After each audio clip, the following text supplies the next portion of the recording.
우리 가정에서 가족과 함께 예배드리신 성도님, 옆에 있는 가족들에게 한번 인사하겠습니다. 사랑합니다. 축복합니다. 사랑합니다. 축복합니다. 아쉽게도 대면 예배가 좀 연장이 돼서 대면 예배를 드리기 위한 시간이 조금 더 늦춰졌습니다. 영상 예배가 좀 연장이 됐는데 속히 대면 예배를 회복할 수 있도록 기도해 주시기를 바라겠습니다. 지금 로마서 말씀을 저희가 살펴보고 있습니다. 1장을 좀 자세히 살펴보고 있는데 지난주 15절과 16절 중심으로 살펴봤습니다. 복음은 모든 믿는 자에게 구원을 주시는 하나님의 능력이다 라는 이야기를 했고, 그 능력을, 그 복음의 능력을 경험하기를 바란다 라고 말씀드렸습니다. 지난 한 주간 복음의 능력을 경험하셨습니까? 복음의 능력이 여러분의 삶에서 날마다 경험되기를 주님의 이름으로 기도합니다. 오늘은 이어지는 17절 말씀입니다. 지난주에 16절 앞에 왜냐하면이라는 헬라어 가르가 있다고 말씀드렸고 17절에도 왜냐하면이라는 헬라어 가르가 있다고 말씀드렸습니다. 그래서 17절 왜냐하면 복음에는 하나님의 의가 나타나서 라고 할 때 이 왜냐하면은 어떤 의미일까요? 무엇에 대한 왜냐하면일까요? 15절부터를 좀 생각해 보면 이런 내용이죠. 바울은 로마에 가기를 원했는데 왜냐하면 복음은 모든 믿는 자에게 구원을 주시는 하나님의 능력이기 때문에 로마에 가기를 원했습니다. 즉 복음은 하나님의 능력이라는 겁니다. 근데 17절은 그걸 설명하는 겁니다. 왜 복음이 하나님의 능력이냐? 복음이 하나님의 능력인데 왜냐하면 복음에는 하나님의 의가 나타났기 때문이다 라고 이렇게 지금 설명하고 있습니다. 그래서 오늘은 이 17절을 중심으로 좀 생각해 볼 텐데 의로움에 대해서, 그리고 믿음에 대해서, 그리고 하박국에서 인용한 의인은 믿음으로 말미암아 살리라 라는 이 말씀에 대해서 좀 간단히 살펴보겠습니다. 요즘 가끔 언론에 의인이라는 말이 나옵니다. 어떤 때 의인이라는 말이 나오냐면 지하철에서 위험에 처한 사람을 구해줬을 때, 그럴 때 그런 분들을 의인이라고 합니다. 때로는 좀 의로운 행동을 한 경우로 사기꾼이나 혹은 범죄자가 도망가는 걸 시민들이 나서가지고 잡았을 때, 그럴 때 그 사람들을 아주 의로운 사람이라고 하기도 하죠. 또 하나의 경우가 있다면 어떤 직장이나 사업체에서 내부의 비리를 고발함으로써 사회 비리를, 정의를 구현하고 추구하는 사람들, 그런 사람들을 의인이라고 이야기할 수 있습니다. 근데 성경이 지금 이야기하고 있는 이 의로움, 이 하나님의 의라고 하는 이 의는 그런 걸까요? 그런 정의, 그런 옳음, 바름을 추구하는 것이 성경에서 이야기하고 있는 이 의는, 이 의로움은 아닙니다. 성경은 그러한 개념으로 의로움을 이야기하고 있지 않습니다. 성경이 말하는 의로움을 정확히 이해하려면 성경에서 이 의롭다고 하는 어떤 것을 잘 얘기해주고 있는 인물이 있습니다.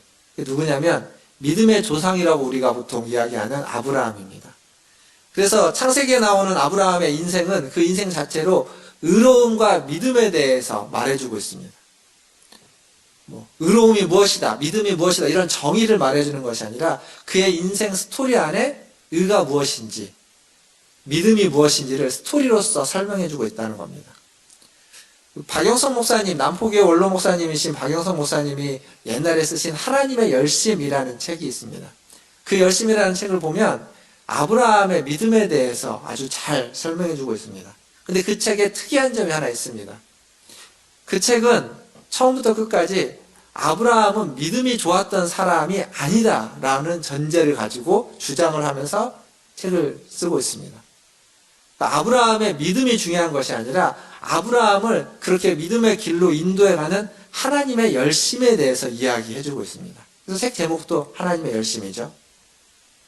그러니까 중요한 것은 아브라함을 믿음의 조상이라고 할 때 그것이 아브라함의 믿음이 탁월했기 때문에, 아브라함이 믿음의 본이 됐기 때문에, 아브라함의 믿음을 우리가 따라야만 하기 때문에 믿음의 조상이라는 말을 쓰는 것이 아니라는 겁니다. 아브라함 믿음이 아주 좋았다라고 하는 의미에서 믿음의 조상이라고 이야기하는 것이 아니라 아브라함의 인생을 통해서 믿음이 무엇인지를 가장 정확하게 보여주었기 때문에, 보여주고 있기 때문에 믿음의 조상이라는 말을 쓰고 있다는 거죠. 그 과정 속에서 아브라함의 인생이 믿음의 인생으로서 되어가는 과정 속에서 나타나는 게 의입니다. 의. 하나님의 의라는 것이 나타나는 거죠. 그러니까 아브라함 인생을 좀 크게 간단히 좀 생각해 보면 아브라함은 갈대아 우르에서 살다가 거기에서 나와가지고 하란에 머물게 됩니다. 그리고 하란에 머물다가 가나안으로 들어오게 되죠. 가나안 땅에 들어와서도 여러 가지 어려움들을 겪습니다. 우여곡절을 겪죠. 전쟁도 하게 되고 그리고 기근으로 말미암아 애굽에 내려가기도 됩니다. 이 모든 과정들 속에서 사실 아브라함의 믿음의 어떤 모습들이 잘 나타나진 않습니다. 성경에. 그런데 그러다가 나중에 15장에 가면 아브라함의 믿음이 처음 등장합니다. 근데 이제 그 과정을 좀 간단히 보면 우리가 아브라함이 갈대아 우르 메소포타미아에 있을 때 무슨 일을 했다고 우리가 배워서 알고 있냐면 우상을 만드는 일을 했다라고 배워서 알고 있습니다. 그곳에서 그는 그러한 일을 하다가 하나님의 부름을 받았습니다. 그런데 이제 학자들이 이야기할 때 그런 얘기를 합니다. 아브라함이 그 갈대아 우르에서 하나님의 부름을 받았을 때 그가 자기를 부른 분이 하나님이라는 인식이 제대로 없었다. 어떤 신이 자기를 불러서 여기를 떠나서 어디로 가라고 명령하는 것을 들었고 그것에 따라서 그는 움직였다. 근데 그것이 거부할 수 없는 명령이어서 움직였다는 거죠. 그런데 그 움직임을 주도한 사람이 구약에 보면 아브라함의 아버지인 데라로 나옵니다. 데라가 아브라함과 그의 가솔들을 다 이끌고 갈대아 우르를 떠나서 이동을 하다가 하란에 머물게 되는 거죠. 근데 하란에 잠깐 머물려고 했는데 하란에 오랫동안 머물게 되는 겁니다. 데라라는 이름의 뜻이 지체하는 자, 지연시키는 자라는 이름의 뜻이 있다고 합니다. 그러니까 데라는 자신의 이름처럼 지금 갈대아우르를 떠나온 건 가나안 땅으로 가기 위한 것인데 가다가 하란이라는 곳에서 오랫동안 지체하게 되는 거죠. 그리고 데라가 죽습니다. 창세기 11장 마지막 절에 데라가 죽자 다시 하나님이 아브라함을 부릅니다. 창세기 12장 1절부터 우리가 아는 말씀이죠. 창세기 12장 1절부터 4절까지를 제가 한번 읽어보겠습니다. 잘 한번 들어보십시오. 데라가 죽고 난 뒤에 아브라함을 부르시는 말씀입니다. 여호와께서 아브라함에게 이르시되 너는 너의 고향 친척과 아버지의 집을 떠나 내가 내게 보여줄 땅으로 가라. 내가 너로 큰 민족을 이루고 내게 복을 주어 내 이름을 창대하게 하리니 너는 복이 될지라. 너를 축복하는 자에게는 내가 복을 내리고 너를 저주하는 자에게는 내가 저주하리니 땅의 모든 족속이 너로 말미암아 복을 얻을 것이라 하신지라. 이에 아브라함이 여호와의 말씀을 따라갔고 롯도 그와 함께 갔으며 아브라함이 하란을 떠날 때에 75세였더라. 그러니까 이 말씀을 듣고 아브라함이 하란을 떠나가는 겁니다. 하란을 떠나서 이제 하나님이 지시하실 땅으로 인도하게 되는 거죠. 물론 그렇게 해서 가나안 땅에 아브라함이 들어왔지만 그곳에서도 아브라함은 실수를 많이 합니다. 기근이 있을 때 고민도 없이 애굽으로 가죠. 애굽에서 또 자신의 아내를 누이라고 속이면서 큰일을 치를 뻔하기도 합니다. 전쟁이 있기도 하고 또 전쟁에서 이기기도 하죠. 멜기세덱을 만나서 그에게 또 예물을 드리기도 합니다. 그러니까 이런 모든 일을 겪다가 15장에 왔을 때 아브라함이 하나님을 믿었다라는 말씀이 처음 등장합니다. 창세기 15장 6절에 보면 아브라함이 여호와를 믿으니 여호와께서 이를 그의 의로 여기시고, 그 전까지 아브라함이 여호와를 믿었다는 말씀이 등장하지 않습니다. 여기서 처음 등장을 합니다. 이게 무슨 의미냐면 이렇게 이해할 수 있습니다. 그 모든 동물 중에 가장 양육 기간이 긴 동물이 있다면 사람이라고 하죠. 사람은 아이가 태어나면 아주 오랜 시간 양육을 하게 됩니다. 근데 뭐 오랜 시간 양육을 따라서 어렸을 때만 생각해 봐도 처음 아이가 태어나면 누워만 있죠. 누워만 있어도 그렇게 이쁩니다. 표정이 없다가 표정을 한 번 지으면 더 예쁘죠. 그러다가 이제 좀 몇 개월 지나면 아이가 뭘 하냐면 뒤집기라는 걸 합니다. 가만히 누워 있다가 어느 순간 이렇게 움직이다가 몸을 뒤집는 거죠. 뒤집기를 하기 시작합니다. 뒤집기를 하고 난 다음에는 그 다음부터는 이제 고개를 가누기 위해서 고개를 이렇게 뻣뻣하게 들려고 막 하죠. 그러니까 아이를 볼 때는 그냥 바둥바둥 거리는 건데, 그게 이제 고개를 들고 다리를 들고 하면서 몸에 조금씩 힘을 얻게 되는 겁니다. 그 다음에는 어떻게 되냐면 배밀이라고 하죠. 배로 이제 밀고 다니는 거죠. 아직 팔다리에는 힘이 없으니까 기어 다니지는 못하고 배밀이를 하다가 힘이 좀 더 생기면 이제 팔다리를 네 발로 기어 다니는 거죠. 기어 다닙니다. 그렇게 조금씩 힘을 썼다가 어느 순간 한 돌 전으로 그때쯤에서 어느 순간 두 발로 일어서서 인생의 첫 발을 떼는 겁니다. 그걸 지켜보는 거죠. 어느 날 보다가 엄마가 혹은 아이를 돌보는 할머니 그걸 보는 거죠. 얼마나 특별한 경험이겠습니까? 그러면 그 아이를 보면서 아이한테 뭐 온갖 칭찬을 다 하죠. 뭐 다 컸다느니, 훌륭하다느니, 기특하다느니, 장하다느니, 온갖 칭찬을 다 합니다. 아이가 한 게 뭐 있습니까? 그때까지 그렇게 아이가 자라나는 동안 그 아이를 돌보고, 아이를 양육하고, 아이를 먹이고, 입히고, 씻기고 하는 모든 일들은 다 엄마나 할머니나 아이를 돌보는 사람이 했습니다. 아이가 한 게 하나도 없습니다. 그런데 힘을 얻어서 좀 일어난 것만으로 칭찬은 누가 다 받냐면 그 아이가 다 받습니다. 마치 뭐와 똑같냐면 생일은 그 어머니가 우리를 태어나게 한 날인데 생일날 선물은 어머니가 받지 않고 고생한 어머니가 받지 않고 생일 당사자가 선물을 다 받게 돼요. 축하를 다 받게 되는 겁니다. 그것과 똑같은 겁니다. 이게 바로 아브라함이 여호와를 믿으니 하나님이 그것을 의로 여겼다라는 의미입니다. 아브라함이 한 게 없습니다. 하지만 아브라함이 믿는다고 고백한 것 때문에 하나님이 아브라함을 칭찬하는 겁니다. 그게 의입니다. 여기서 등장하는 의. 그러니까 그 의는 아브라함이 만들어낸 게 아니에요. 그냥 그동안에 하나님 해오셨던 것들을 받아들이고 따라감으로써 그가 얻는, 그에게 주어진 격려이고 위로이고 신실함입니다. 그것을 하나님의 의라고 이야기하는 겁니다. 아브라함의 인생은 하나님이 이끄신 인생입니다. 아마 모르긴 몰라도 아브라함을 갈대아 우르에서 부르기 이전부터 하나님은 아브라함을 알고 있었을 것이고 관심이 있었고 때가 되어서 아브라함을 불렀겠죠. 하란에 있을 때에도 거기에 오랫동안 머물러 있으면 안 되는데 그 데라가 있는 동안 그럴 수가 없어서 오랫동안 기다리셨을 겁니다. 그러니까 끊임없이 하나님은 아브라함의 인생에 관심을 갖고 있었고 계속 보고 있었습니다. 그러니까 아브라함의 인생의 발걸음은 겉으로 보기에는 아브라함이 주도한 것 같고 갈대아 우르를 떠날 때는 아버지 데라가 주도한 것 같지만 실상은 하나님이 다 주도해 오셨다는 겁니다. 가나안 땅에 들어와서 그가 실수를 하면서 우여곡절할 때에도 하나님이 다 간섭하셔서 그 모든 일들을 다 극복해 가게 하신다는 거죠. 아브라함은 그냥 따르기만 한 겁니다. 하나님의 인도를 따라갔고 어쩔 수 없어서 그렇게 선택을 했고 살려고 했던 건데 그 모든 과정들 속에 하나님이 간섭하셨고 하나님이 일하셨고 그리고 그렇게 살다가 15장에 갔을 때 아브라함은 하나님을 믿는다라는 그의 고백을 하게 된 겁니다. 근데 그렇게 고백을 하자 하나님은 그것을 의로 여겨주셨다는 겁니다.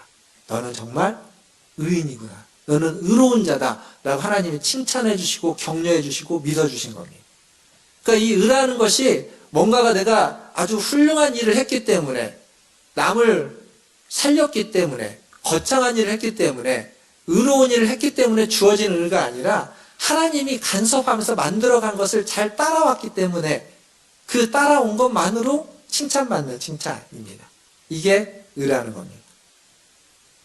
그래서 성경에서 이야기하는 의로움은 옳음이나 정의가 아니라 하나님의 칭찬 그리고 하나님의 신실하심이라고 이야기할 수 있습니다.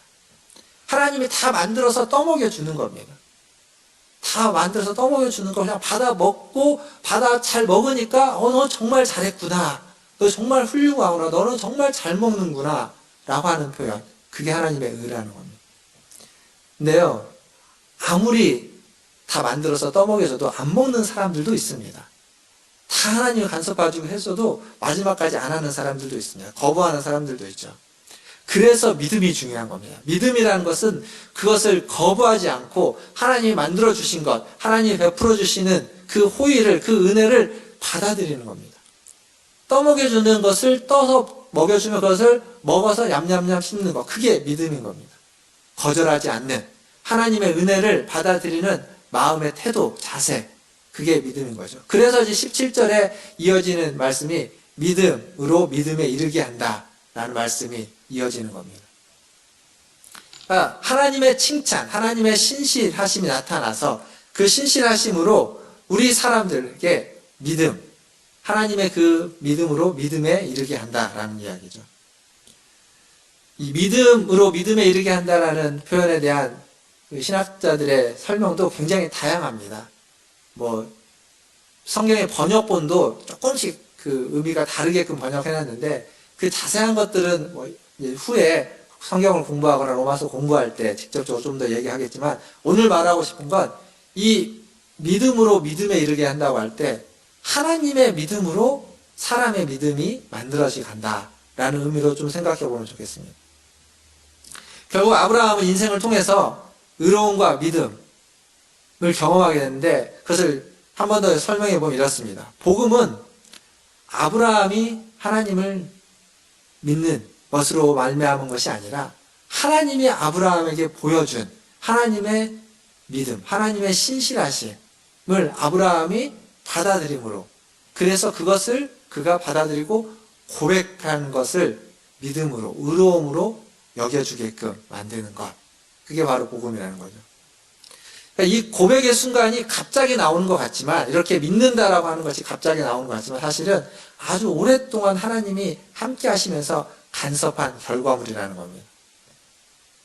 때로는 우리가 어려움에 처할 때, 때로는 우리가 힘들 때, 불 가운데 있을 때, 물 가운데 있을 때, 그때도 하나님이 함께 하시면서 우리를 지키시고 보호하여 주시다가 그것을 깨닫는 순간, 아니 깨닫지 못하더라도 그 어려움 가운데 있을 때에 하나님 없으면 나는 못 살겠다, 하나님 없으면 저는 안 됩니다 라고 하는 그 고백, 그것을 하나님은 믿음으로 여겨주신다는 겁니다. 그렇게 해서 우리를 믿음으로, 의로움으로 인도하시고 이끌어 주신다는 거죠. 이것을 하나님이 확실하게 보여준 것이 무엇이냐면 그리스도의 십자가입니다. 십자가. 로마서 8장 32절에 가보면 이런 말씀이 있죠.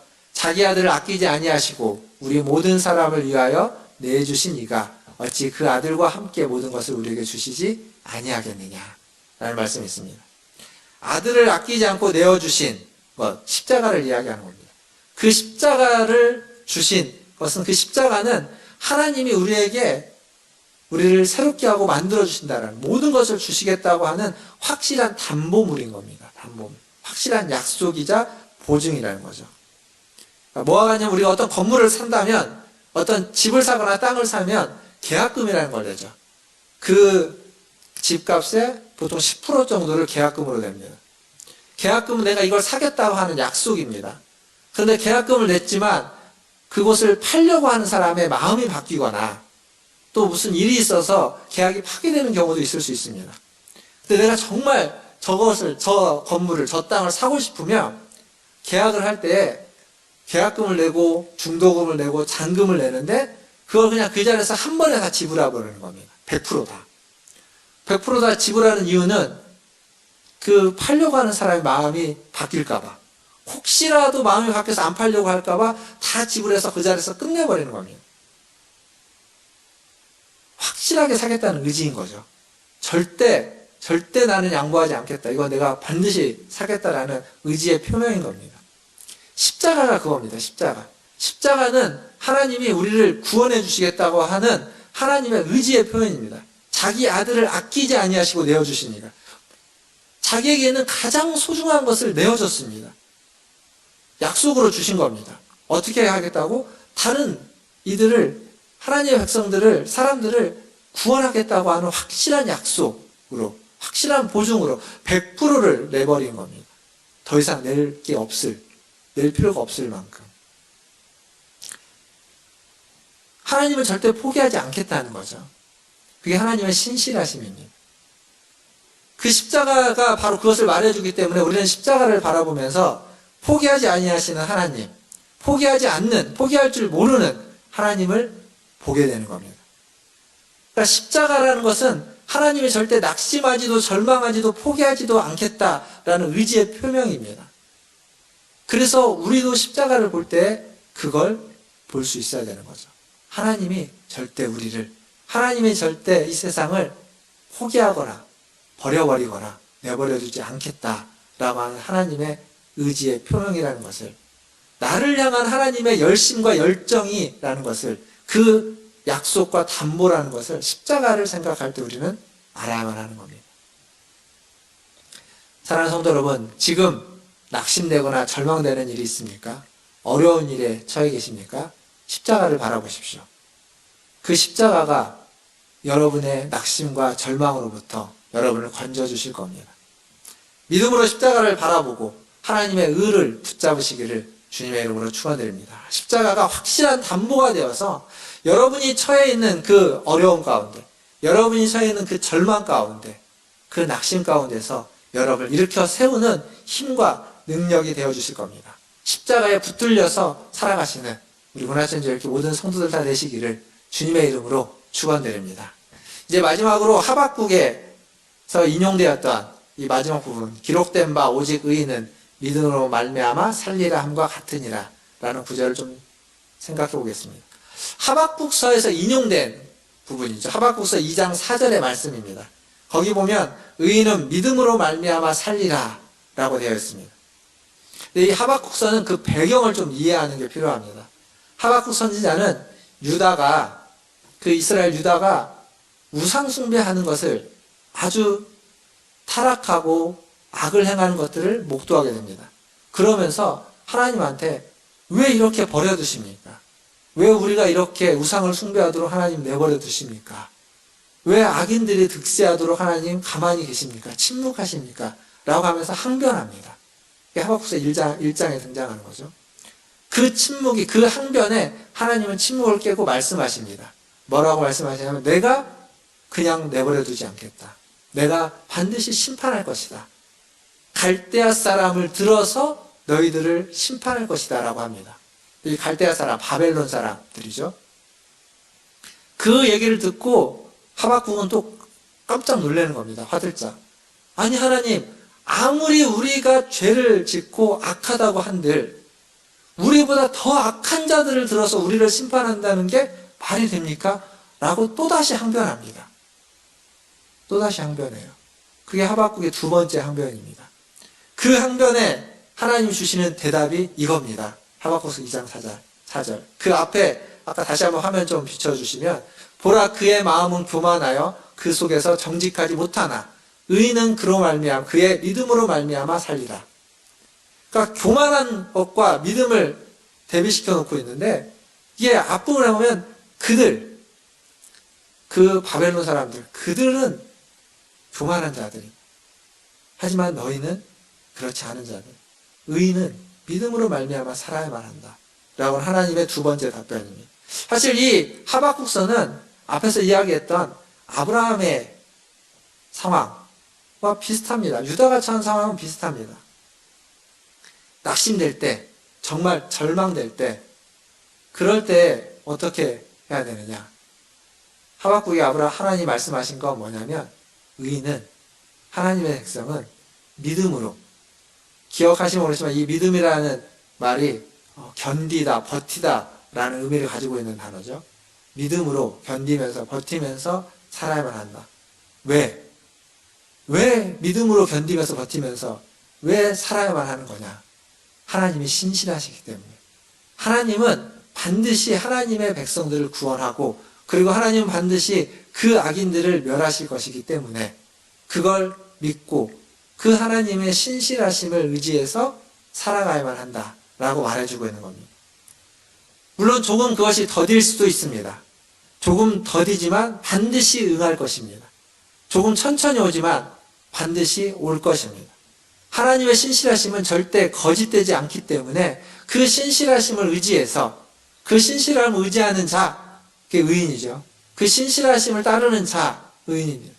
그는 견디고 버티면서 살아야 된다. 무엇에 의지해서? 그 신실하심에 의지해서. 그 하나님의 신실하심을 따라서 살아가야만 하는 겁니다. 이게 하박국서를 바울이 인용하면서 가졌던 의미입니다. 쭉 해왔던 얘기를 좀 정리하도록 하겠습니다. 말씀을 정리하면서 누가복음 4장 34절 말씀을 한번 살펴보겠습니다. 누가복음 4장 34절, 이 가버나움 회당에서 귀신 들린 자를 내쫓는 그 사건인데요. 거기에 이제 그 귀신이 하는 얘기입니다. 34절 제가 읽어보겠습니다. 아, 나사렛 예수여, 우리가 당신과 무슨 상관이 있나이까? 우리를 멸하러 왔나이까? 나는 당신이 누구인 줄 아노니 하나님의 거룩한 자니이다. 자, 귀신이 지금 쫓김을 당하면서 지금 예수님께 하는 말씀입니다. 여기 보면 우리가 당신과 무슨 상관이 있습니까? 우리는 당신과 아무 상관이 없습니다. 라고 이야기하는 거죠. 그런데 그 뒤에 뭐라고 말하냐면 나는 당신이 누구인지 안다. 예수님이 어떤 분인지 이 귀신은 알고 있는 겁니다. 귀신은 예수님 누구인지 정확히 압니다. 하나님이 어떤 분인지 정확히 압니다. 귀신은 예수님에 대한 지식도 하나님에 대한 지식도 정확하게 가지고 있습니다. 그런데 그 귀신의 그 지식을 믿음이라고 하지 않습니다. 의로움이라고 하지 않습니다. 그러니까 믿음과 의로움은 하나님이 어떠한 분인지 아느냐가 아닙니다. 믿음과 의로움은 하나님이 누군지 알아도 그것을 믿음이라고 하지 않는 지식이 있는 겁니다. 하나님이 누구인지 분명하게 알아도 그것을 의로움이라고 하지 않는 의로움이 있는 겁니다. 그게 지금 귀신에게 있는 거죠. 그러면 성경이 이야기하는 의로움과 믿음은 뭐냐? 그건 상관입니다. 상관. 관계라는 거죠. 우리가 많이 들어왔던 얘기입니다. 믿음은 그래서 관계에 있는 겁니다. 하나님의 의로움은 관계인 겁니다. 그걸 두 개를 다른 말로 바꾸면 신실하신 겁니다. 하나님과 우리와의 신실한 관계, 이게 의이고 이게 믿음입니다. 이게 없으면 하나님이 어떤 분인지 알아도 성경을 아무리 많이 읽고 한결에 대해서 아주 박식해도 아무 상관이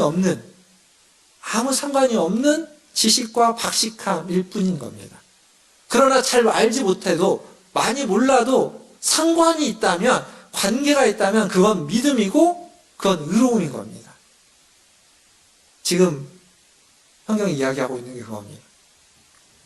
미국의 콜로라도 덴버에 있는 크리스찬 대학이라는 데에서 강의하시는 김도영 교수님, 제가 말씀을 준비하면서 찾아보다 보니까 이분이 최근에 올해 초에 시애틀에 있는 온누리교회 담임 목사님으로 이렇게 옮기셨더라고요, 자리를. 이 김도영 교수님이 믿음에 대해서 뭐라고 이야기를 하냐면 이렇게 정의를 하셨습니다. 믿음이란 한 번 약속한 것은 끝까지 지키시는 하나님의 신실함에서 오는 것으로, 하나님의 신실하심이 예수 그리스도의 신실함을 통해 우리에게 전해지고, 우리에게 전해진 하나님의 신실하심에 대해서 우리 인간이 신실하게 반응하는 태도가 믿음이다. 이 정의에서 딱 한 단어만 기억하면 됩니다. 계속 반복적으로 말해주고 있는 게 있죠. 신실하심. 그게 믿음인 겁니다. 믿음이란 신실함인 겁니다. 하나님으로부터 시작된 그 신실하심이 예수 그리스도를 통해 우리에게 전해지는 건데, 그 전해지는 그 신실하심을 우리의 신실하심으로 받아내는 것, 그게 믿음인 겁니다. 그러니까 믿음이란 지식이 아닙니다. 관계입니다. 하나님에 대한 의로움이라는 것도 어떤 의로운 행위가 아니라 하나님과의 관계의 신실함이 나타나는 겁니다. 의로움도 믿음도 다 신실함이라는 거죠. 그래서 오늘 설교 제목을 믿음, 신실하심으로 잡았습니다. 사랑하는 성도 여러분, 복음은 신실한 것이며 우리를 신실함으로 인도합니다. 복음 자체가 신실하고 우리를 신실함으로 인도하는 겁니다. 복음은 바른 지식을 넘어서 바른 관계로 인도하는 겁니다. 신실함으로 바른 관계를 만드시고, 신실함으로, 변함없는 신실함으로 바른 관계를 만들어 가시는 믿을 만한 사람이 다 되시기를 주님의 이름으로 축원합니다. 하나님과의 관계에서 신실하시고 다른 사람과의 관계에서 신실하셔서 그 신실한 자세와 태도로 매일매일을 살아가시는 저와 여러분 되기를 주님의 이름으로 축원드립니다. 기도하겠습니다.